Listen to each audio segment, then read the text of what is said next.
DC Elseworlds, the series of comics where anything can happen. Anything can happen. Your dog could turn into a cat.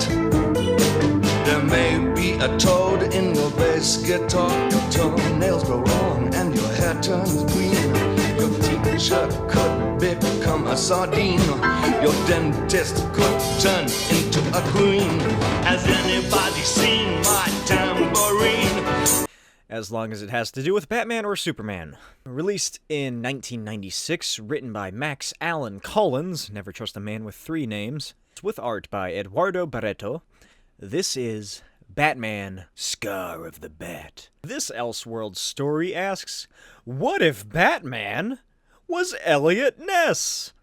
Eliot Ness, for those unaware, was the man who hunted down Al Capone along with his team called the Untouchables. Yeah, it's like the movie. Before I begin, if you could just go ahead and leave a like on this video, I'd really appreciate it. Especially after reading this just terrible story. The book begins at the house of Eliot Ness as he's interviewed by Oscar Farley for his book, The Untouchables. Eliot doesn't really care for the title, but Farley explains that they need something melodramatic and romantic of the old days to sell, and Eliot says that if he wants melodrama and romance, oh boy, does he got a story to tell. But Farley wouldn't even believe it. Farley begs Ness to tell him the story, so he does. Eliot Ness tells him the story of a Batman, who apparently was a real person long before the creation of the comic book character. In Chicago, 1928, Al Capone beats two men to death with a baseball bat. And a few days later, Ness and his partner, Alexander Jamie, find the bodies in a ditch. Alex suggests that they do something about that monster Capone, and Ness is like, oh, yeah, sure, I know. What was that? And Alex says that he isn't kidding this time. Then they walk back to their automobile past not Jim Gordon, and Alex explains he's planning a massive attack against Capone's Chicago Heights operation and asks Eliot to join him. Eliot agrees and they shake hands. Alex asks for results and Eliot says that he can get them. Then he asks for some honest men. Later, Alex goes through his files and finds George Cokin, Danny Rasher.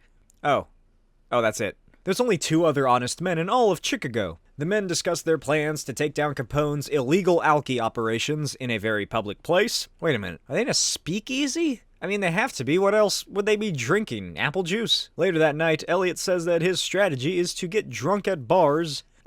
Infiltrate the speakeasies to get information. As the three men take a shortcut down an alley, a mysterious figure rolls a cigarette. Oh no! Oh no, no, no! Oh, those two other guys are gonna get gunned down and cause Eliot Ness to become the Batman, and then Alexander Jamie's pearl necklace is gonna get broken. Oh, never mind, he's actually the fourth member of their squad, who is showing how good he was at following people. Later that night, the squad heads to their makeshift HQ and they form their beginning operations. Starting tomorrow, they'll start going to speaks, pool halls, and cat houses trying to get hired into the mob. Some night, a few days later, Eliot and Alex? I don't know who any of these people are. Everyone is drawn and looks the exact same. They're all wearing similar suits that are vaguely colored differently. Oh wait, hold on. A few pages later, it says that was Danny Rasher. So, Eliot and Danny walk down the street, and Danny asks Eliot what got him interested in this line of work.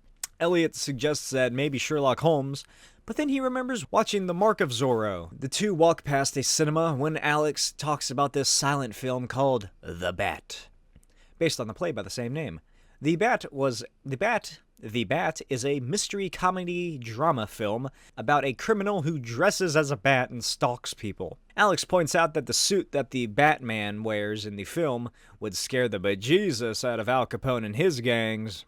Later that night, a fat mafioso walks down the street when he's grabbed by a masked man and pulled into an alley. A Batman stands before him, and Eliot must not have watched The Bat because his outfit looks nothing like this. If anything, Stan Lee's version of Batman from Stan Lee Imagines is way more in line with the Bat. The Batman interrogates him, but when the guy's too scared to talk, Batman pulls out a literal bat and threatens to crush his skull with it, and demands to know the address of the biggest still in Chicago Heights. The next day, Elliot is delivered a letter that has the address of the biggest still in Chicago Heights. Later, the boys raid the still using a fucking souped-up truck like they're the goddamn A-team, but no one was there. So they leisurely start smashing barrels. Elsewhere, Al Capone gets pissed. At a speakeasy, Elliot and the boys are propositioned for work by the bartender.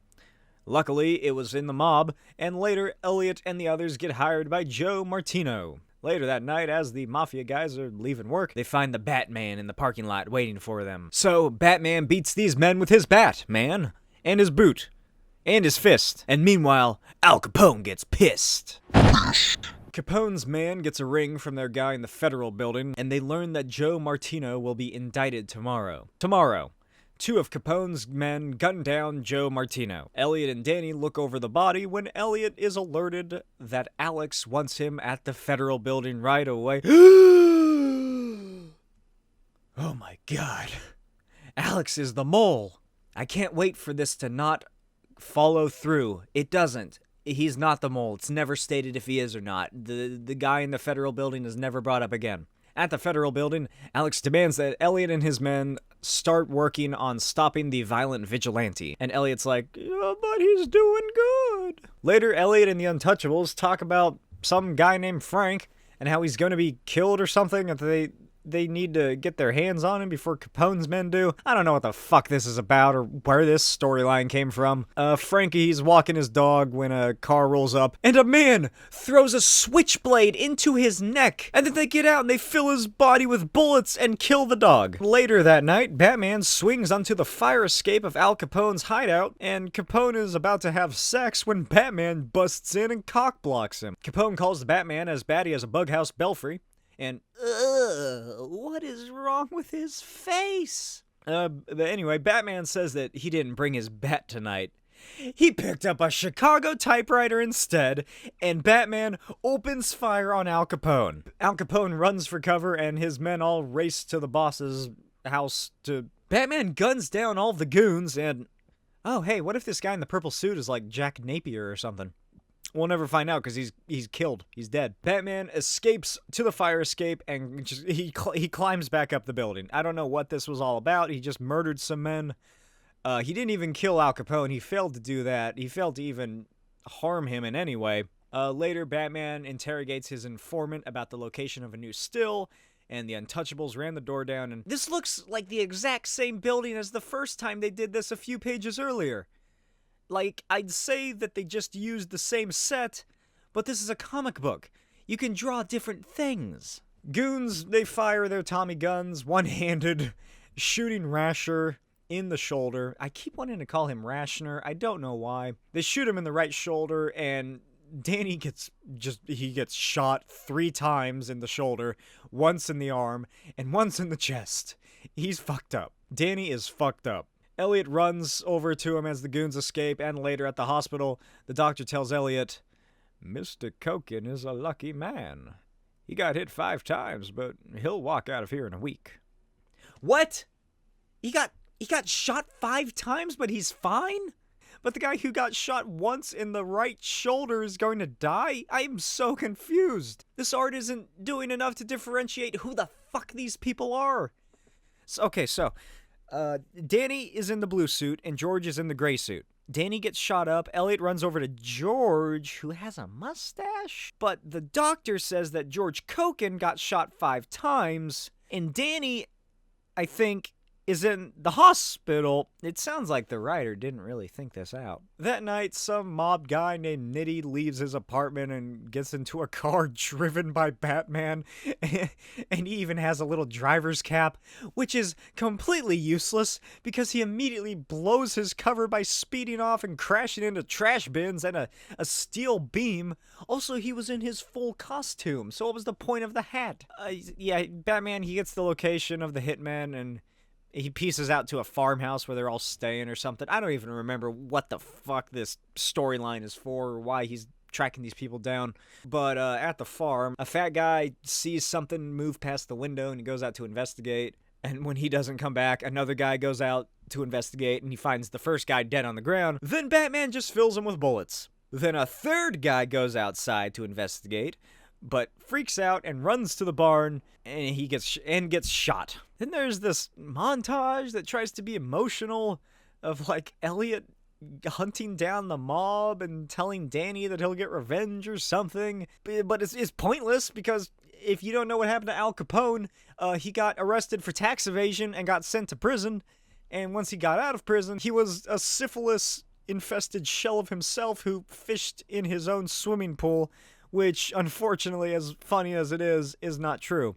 Farley finishes writing down his notes and asks if Elliot seriously expects him to believe that he dressed up as a modern-day Zorro, but somehow he failed to notice Elliot fall asleep. Farley says that he'll be back tomorrow. Unfortunately, Elliot died that night of a massive heart attack, so there won't be a tomorrow. What the fuck? That's it? This isn't even remotely a Batman story. Oh my god, what a huge waste of time. Hey, if you enjoyed this video, subscribe for more videos just like this, and make sure to check out all my other previous installments in the series I call What Is. I also host a monthly podcast focusing entirely on Tom Cruise movies. That comes out on the 3rd of the month, so check that out as well on YouTube and all podcasting hosting websites. And I'll see you next time for a very special holiday special. Bye!